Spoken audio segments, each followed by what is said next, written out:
Hello sir, नमस्कार। On passive परिवार में आपका स्वागत है।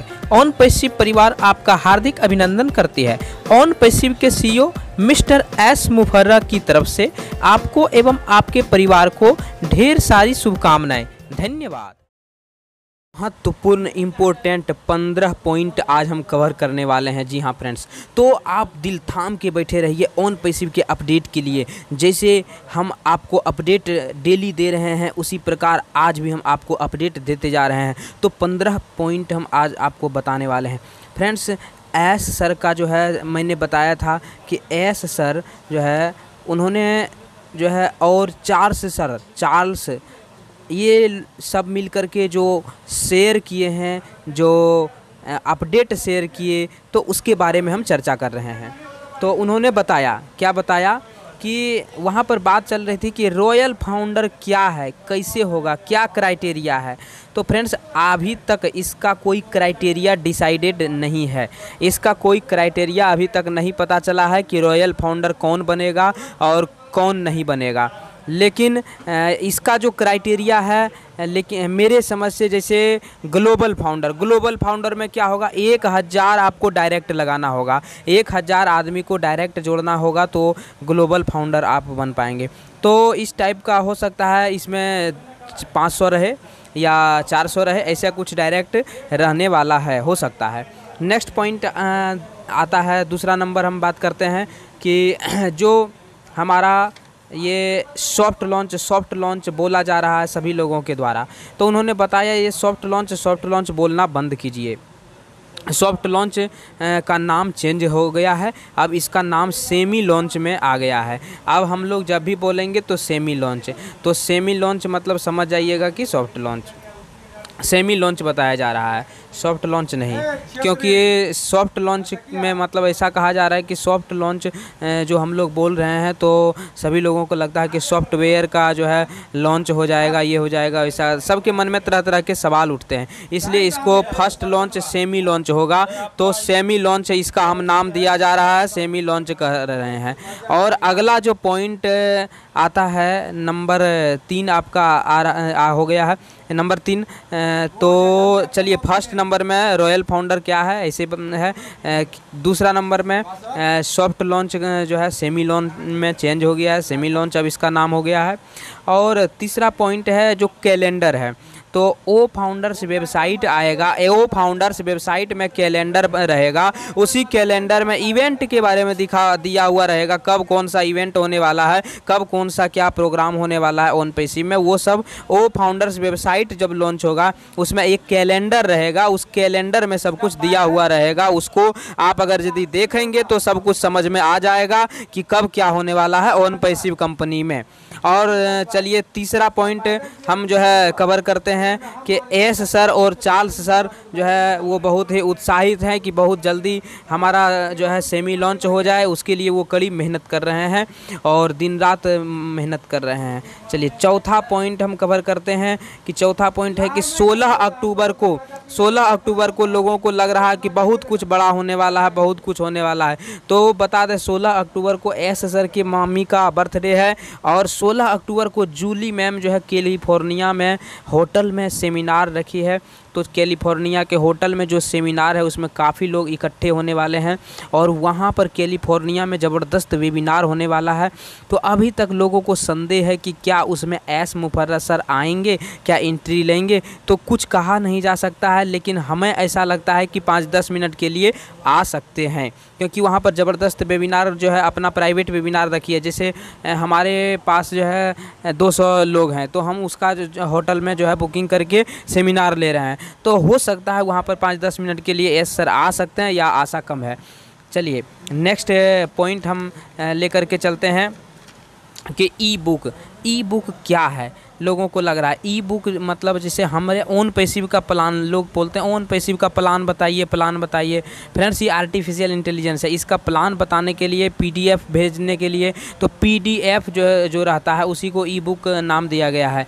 जैसे पीडीएफ में क्या होता है कि बहुत सारे कुछ लिखे हुए रहते हैं कि ये कंपनी का मालिक ये है, ये कंपनी का ये प्लान है, ये कंपनी का ये इसका बोनस प्लान है, ये इसका ये बोनस प्लान है, ऐसे करेंगे तो ऐसे मिलेगा, ये वो सब जिस चीज़ में लिखा रहता है उसको हम PDF कहते हैं। और वो PDF का नाम यहाँ पर ई बुक दिया गया है। ई बुक में OnPassive के बारे में, कंपनी के बारे में टोटल कुछ वर्णन रहेगा।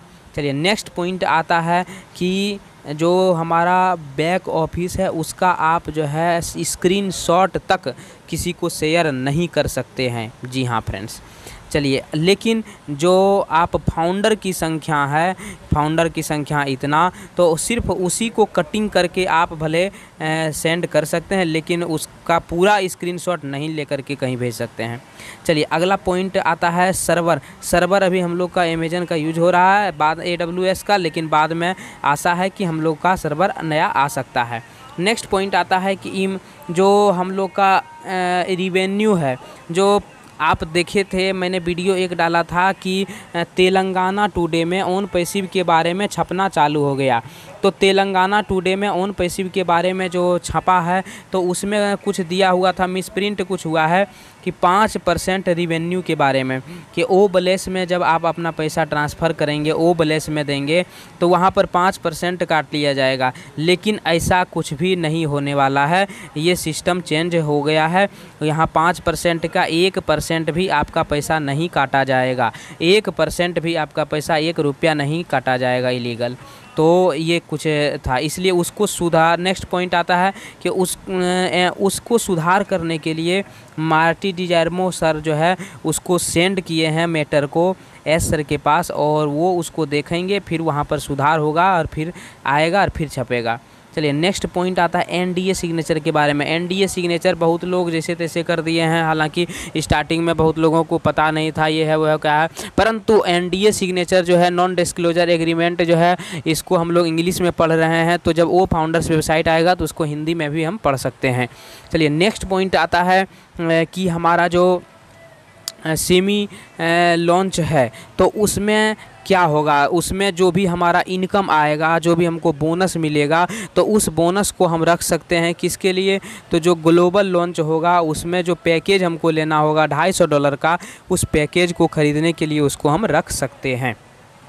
नेक्स्ट पॉइंट आता है कि जो भी फाउंडर्स अपना मतलब टीम बनाएंगे तो उनको बोनस मिलेगा पक्का है, परंतु जिसका 0 टीम है उसके बोनस के बारे में अभी कुछ कन्फर्मेशन नहीं है, शायद नहीं भी मिल सकता है।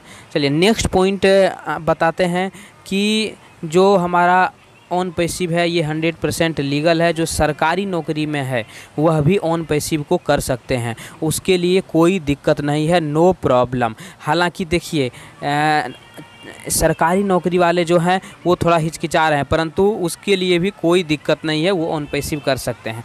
चलिए नेक्स्ट पॉइंट आता है कि जो हमारा सरकारी टीचर क्यों नहीं कर सकते, मतलब क्यों कर सकते हैं, इसका क्या कारण। सरकारी में नियम रहता है कि जब आप सरकार के नौकर हो गए हैं, सरकारी सर्वेंट हो गए हैं, एम्प्लॉयर हैं, तो सरकारी नौकरी करते हुए कोई दूसरा बिजनेस नहीं कर सकते, जैसे कपड़ा दुकान नहीं चला सकते, किराना दुकान नहीं खोल सकते, या और कोई ठेकेदारी नहीं ले सकते। इस प्रकार का कोई भी प्राइवेट और अदर बिजनेस आप नहीं कर सकते हैं।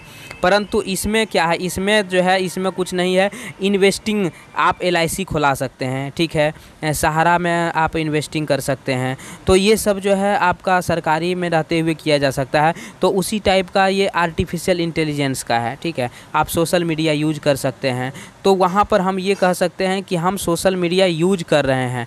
क्या यूज कर रहे हैं भाई, तो OnPassive का प्रोडक्ट यूज कर रहे हैं।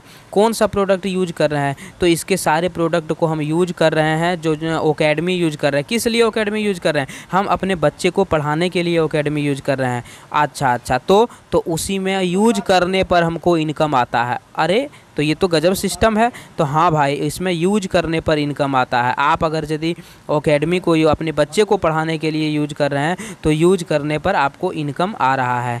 तो इसमें सरकार क्या करेगी भाई, यूज तो कोई भी करेगा, अपना बच्चा को नहीं पढ़ाएगा क्या, ऑनलाइन पढ़ाएगा, कोरोना चल रहा है। तो अब जब हम पढ़ा रहे हैं वो Academy के द्वारा और हमको पैसा दे रहा है, पढ़ भी रहा है मेरा बच्चा और हमको पैसा भी मिल रहा है, तो इसमें सरकार का क्या मतलब बोल सकती है, कुछ नहीं। हम अपना समय थोड़े ना उसमें बर्बाद कर रहे हैं, या हम जो जॉब है वो कर ही रहे हैं, सरकार का कहना मान ही रहे हैं, तो हम फिर मतलब समस्या कहाँ है। तो इस प्रकार से ये भी एक पॉइंट आता है, ठीक है। और दूसरा पॉइंट आता है कि हम सरकार को टैक्स देंगे, जितने भी फाउंडर हैं वो सरकार को टैक्स देंगे। नेक्स्ट पॉइंट में कि वो अगर यदि सरकार को टैक्स देंगे तो सरकार को जब फ़ायदा होगा आपसे तो सरकार कोई कुछ नहीं बोलेगी आपको। जब आप हमको 10 रुपया डेली दीजिएगा तो हम आपको थोड़े ना गाली देंगे, आप हमारे दुश्मन भी रहेंगे फिर भी हम आपकी पूजा करेंगे। तो ये बात आ जाती है कि सरकार आपको कुछ नहीं बोलेगी और आपको सरकार से मत डरिए, आप आराम से ऑन पैसिव कीजिए, आपके लिए ऑन पैसिव 100% लीगल है। थैंक यू वेरी मच, धन्यवाद। अगर यदि आपको अच्छा लगा हो वीडियो शेयर कर दीजिएगा, ब्रजेश पांडे चैनल को सब्सक्राइब कीजिएगा, डिस्क्रिप्शन बॉक्स में लिंक दिया हुआ है, ज्वाइन कर सकते हैं। थैंक यू वेरी मच, धन्यवाद। टेलीग्राम ग्रुप जरूर ज्वाइन करें। ओके।